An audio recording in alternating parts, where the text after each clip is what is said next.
Well, welcome to you both.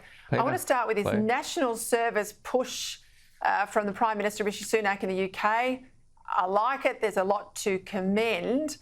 I have to say it's either, join up to the military for a year, you've got to pass the grade, or do community work once a weekend every month for a year, so not that onerous.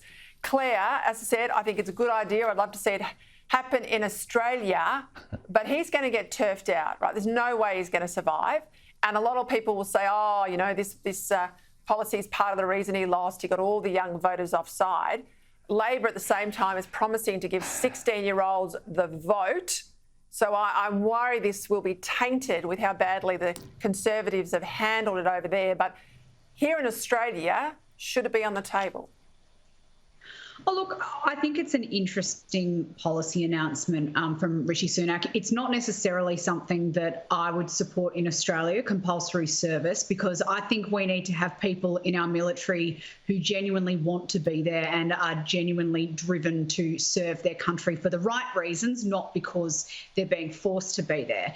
That being said, I think the broader sentiment about encouraging younger people, not necessarily younger Australians, to get involved and become more community-minded is something that's really important, because we know that the rates of volunteering are declining so rapidly across our society. So agree with the intention, perhaps not the practice in this situation. Gary, what about you? Because I wouldn't have given anyone a HEX tax break like the government did the other day without saying you'll get it only if you go and volunteer for Red Cross, or you do something for the Salvos, you put something back in. Do something once a month for a year and you'll get your tax break.